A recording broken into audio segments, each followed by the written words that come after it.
Konbanwa sa mga kababayan natin dito sa Japan. We have a special guest for today's episode of Nipino.com. This is Del, of course. Please welcome our own Department of Tourism Attaché in Tokyo, Japan, Mr. Neil Ballesteros. Sir, thank you po sa time. Your turn, sir. Okay, thank you so much for this opportunity, Del-san. And kahit na alam kong very busy yung schedule mo, you find time to look for me. Ganon din sa akin, sir. Salamat po sa time na binigay niyo sa amin in spite of the hectic schedule that you have. So, let me go on with my first question. Ano po yung what's a day like for an attaché, the DOT attaché in Japan? How's it like? Okay, of course, we need to achieve our goal. Mm-hmm. Our primary objective here in Japan as a tourism attaché is to bring more Japanese to the Philippines, mm-hmm. and also to make Philippines as the second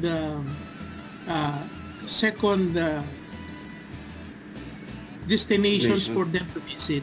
Mm-hmm. Kababasa ko nga lang po ng news last night.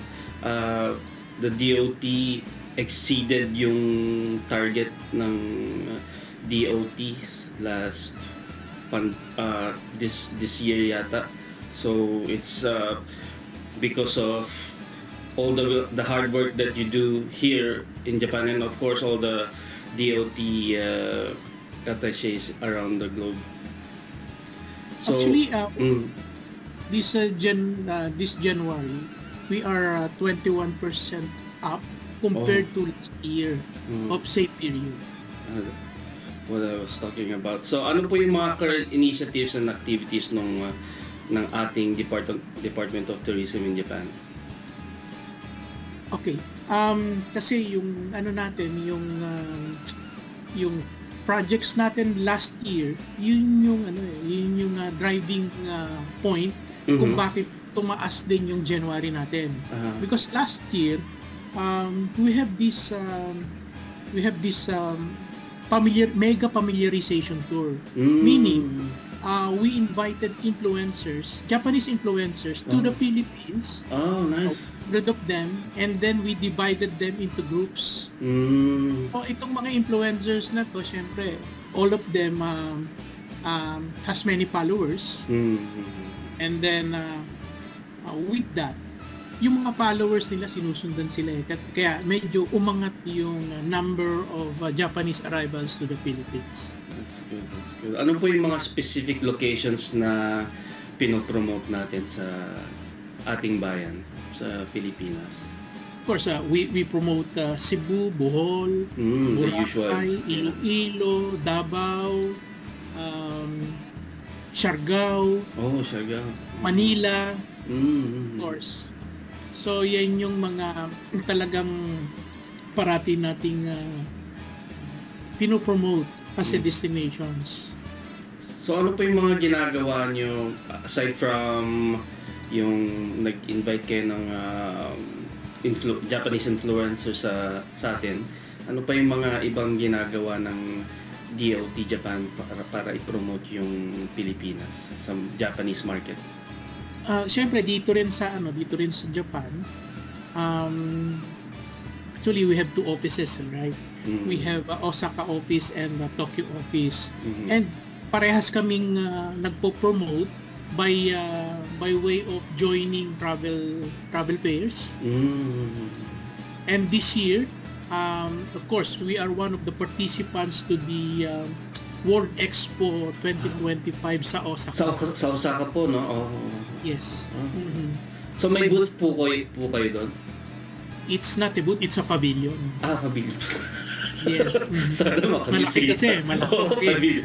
So hindi yung booth, pavilion talaga. Pavilion, because it will run for 6 months, starting April 13. April 13 this year, sir? Yes, this year. Okay. Up to October 13. October 13.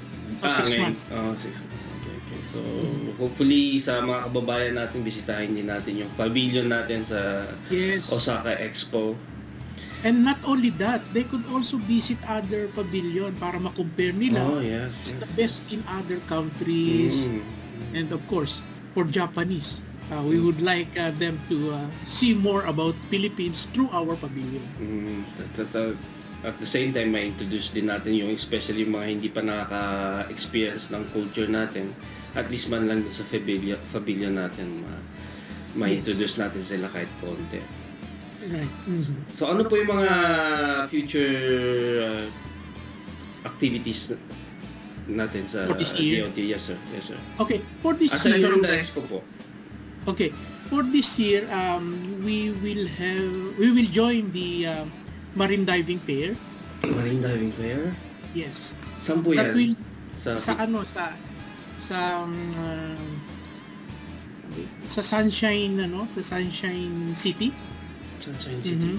Wherein we have a booth, 8 booths ang inano natin diyan, ang ating pinahanda. And then we invited kasi 8 dive operators from Philippines. Ito po yung mga So magkakaroon sila ng direct selling doon. Okay. Nice. Especially sa Cebu, maraming mga lalo yung mga dive destinations, Malapas. And also, after that, we will have this Philippine Business Mission that will be scheduled on June 11 sa Tokyo leg. Pero earlier, June 9 sa Osaka leg. Okay. So, ang activities dito sa Philippine Business Mission, we invite 40 companies, 40 travel companies from the Philippines. Ito yung mga properties, ito yung mga hotels, mga tour operators. And then, pag punta nila rito, of course, meron din kaming in-invite na mga Japanese travel agencies. So magkakaroon sila ng seminar and also yung business to business meetings. Para in the future for networking purposes. Who knows, baka magkaroon sila ng collaboration in the future. Yes, they will have tie-ups. So alam na nitong Japanese buyers kung sino yung itatap niya once mag-create siya ng tour packages going to the Philippines. Oh, nice. Very exciting projects po. So ano po yung sa DOT naman po, ano po yung mga collaborations na ginagawa nyo or gagawin nyo with the Japanese government? Meron po ba na meron din kasi we are part of the ASEAN Japan Center, lalo na sa tourism. Just recently nagkaroon ng workshop ang ASEAN Japan Center, inviting of course yung mga member na ASEAN countries. And then yon, nagkaroon ng benchmarking, nagkaroon sila ng exchange of deliberations regarding sustainability, tourism sustainability. Yan yung mga pinag-usapan nila. That's wonderful. Eh ano naman po yung sa yung hindi naman po bago yung naging sikat tayo sa pagtuturo ng English. Hindi lang dito sa Japan. Project din natin yan. Ganun din sa bansa natin na nag-i-invite tayo ng mga Japanese students. Gusto matuto mag-English. Yes, sir. Yes. So, we call that ESL. ESL, okay. We call that ESL, English as a Second Language Program. Okay. Sir, please tell us more about it. Okay. So, kasi ang English naman sa Pilipinas is a second language. It's just parehas. Ginagamit na primary language ng ang English. Okay. So, we are confident na makakapagturo yung mga schools natin ng English to those Japanese na gustong matuto mag-English. In fact, during the time of Prime Minister Suga, nagano siya nagsabi siya meron siyang article saying na kung hindi siya naging Prime Minister, mag-aaral sana siya ng English sa Cebu. Oh, nice. Yes. Kaya sabi ko, maganda ito. So marami na tayong although I don't have the number yet, marami na tayong Japanese students going to the Philippines only for the purpose of learning English. Yes, sir. Kasi actually may mga acquaintances ako na nanggaling, mga former students I used to teach before. May mga estudyante ako dati na pag nakakausap ko, galing ako ng Cebu, nag-aaral ako ng English. Ang bilis silang matuto. Nakaka-proud kasi medyo talagang nakilala ng Pilipinas sa pagdating sa pagtuturo ng English. And aside from the fact na dumadami na rin ang mga Filipino English teachers dito sa Japan. So, yes. Pero mas gusto nila kasi kaya namin ini-invite sila to learn English in the Philippines. At the same time, makita nila yung mga destinations sa Pilipinas. Kumbaga sa nakaano siya nakalock siya ron. Nakadikit na siya. Naka-bundle siya ron. Package. Maganda. Habang nag-aaral sila, meron silang mga school activities to go around the Philippines or nearby their institutions. Okay.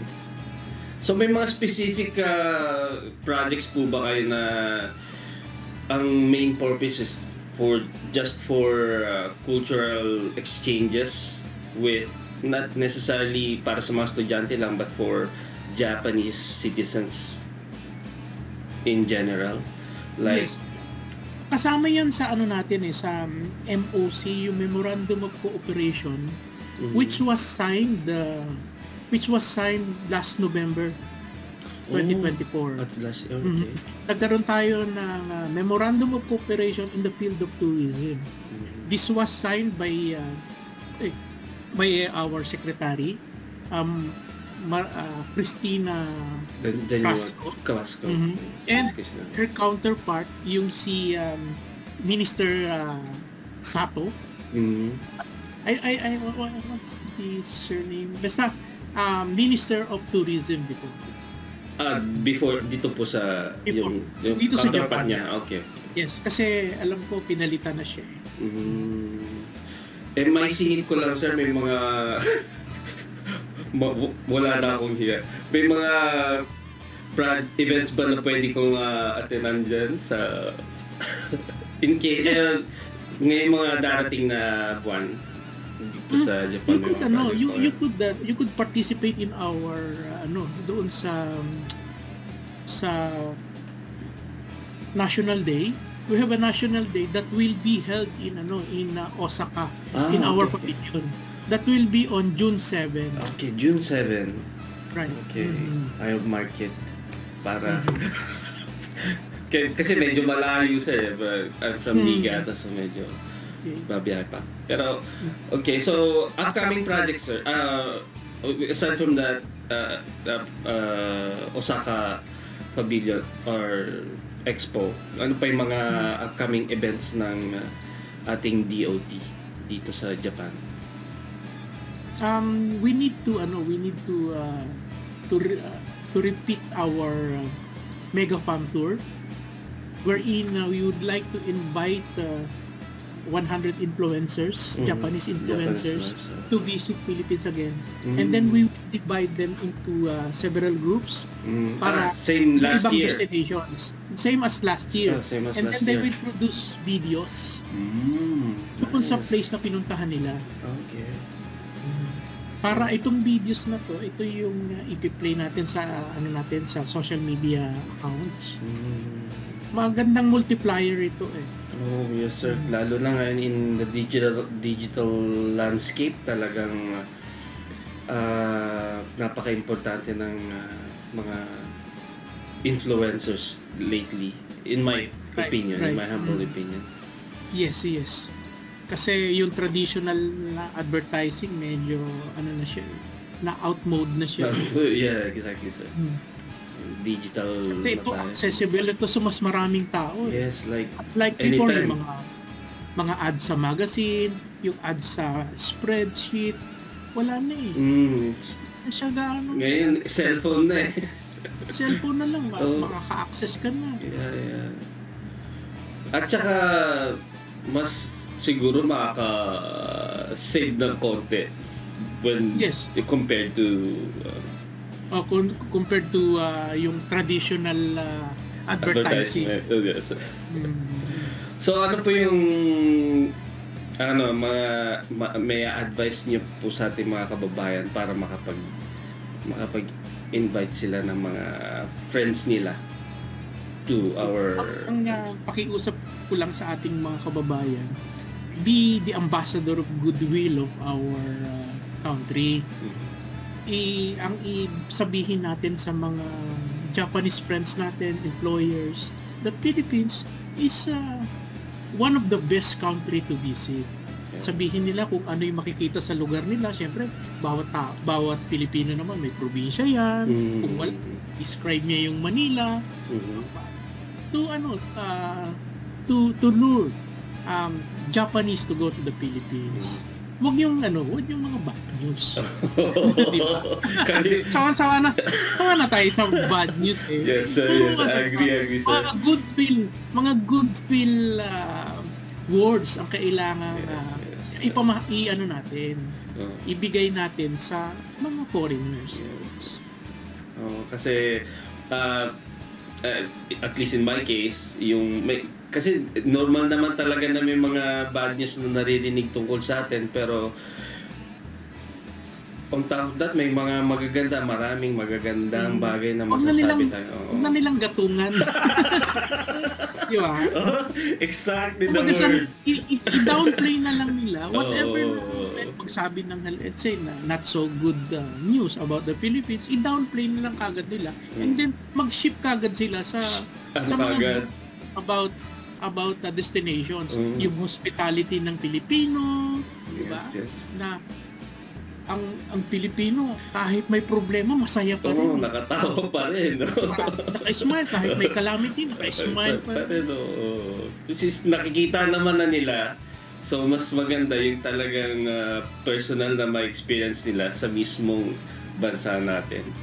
Yes. So, coming from our attaché, wag niyo nang gatungan para... Puro good, puro mga good feel. Especially this coming election, wag niyo nang banggitin. Hindi naman sila kasali ron eh. Wala silang pakialam doon. Wag na natin sabihin yung hindi maganda sa bansa natin. I agree, sir. So, always the good. Always the good news. Always the good views in the Philippines. Good culture. And food, siyempre. Food, kasali yan sa Pilipinas. Yes. Talagang pinopromote naman natin yung ating gastronomy tourism. Yes, exactly. Yan ang talagang, kung ako lang, pagkain talagang pinopromote ko, kaya lang sinasabi nila baka ma-diabetes naman din sila. Lahat daw matamis sa atin. Siyempre lahat naman. It should be taken in moderation. Yes. Exactly. Kahit naman dito rin sa Japan, di ba? Meron masasarap na pagkain, pero... Pag sumobra ka talagang... Pag naging gluten ka na, talagang masama sa health. Kahit sabihin mo nga, ano pa siya, yung control ng calorie niya, yung mga iba pang mga mababa ang cholesterol level. Specific pa nga sila dito dahil lahat may mga lahat talaga, pati calories lahat nakasulat eh. Anyway, sir, alam ko pong napaka-busy nyo. So, parting words nyo na lang po para sa ating mga kababayan dito sa Japan and as well sa mga kung saan man sila nanonood. Yes, so sa mga kababayan natin na tagapakinig mo, Del, parati nilang iisipin yung ating campaign, Love the Philippines. Love the Philippines, yes sir. Right. Love the Philippines. Kasi pagka yan yung nasa isip mo, Love the Philippines, ano yan eh, hindi mo siya sisirain eh. Love mo Ay, di ba? Yes. At saka para rin naman yung ibang tao na Maing- ma-feel din Maingganyo din paano sila. tayo sumaludar sa mga ano natin, sa mga bisita natin. Basta yung number one, yung hospitality ng mga Pilipino, yan ang pinagmamalaki natin. Dyan tayo kilala eh. Tsaka yung destinations, yung Philippine destinations, ang gaganda ng mga Hindi tayo pahuhuli dyan. tanawin sa Pilipinas. Hindi ito hindi ito man-made. Yes. Mga Natural nature, talaga. are by nature. So they will enjoy everything in the Philippines, lalo na dun sa mga less traveled destinations natin. Yes sir. Marami tayong hidden gems pa, hindi pa masyadong kilala, pero marami pa dyan. Kaya malaki pa yung malaki pa yung ipopromote natin. Yes. Mas marami pa kayong trabaho, sir. Dadami pa yung trabaho dyan. So, para sa mga kababayan natin, love the Philippines, love the people, love the food, and love nature. Marami pong salamat, Sir Neil. Thank you very much sa pagbibigay ng time talaga. Marami pong salamat. And hopefully, in the near future, ma-meet ko po uli kayo. Marami pong salamat. Just keep in touch and Yes, sir. I will. Text message away from you. Thank you, sir. Okay. Thank you. Thank you. Good night. Salamat po. Okay, good night. Bye-bye. Bye.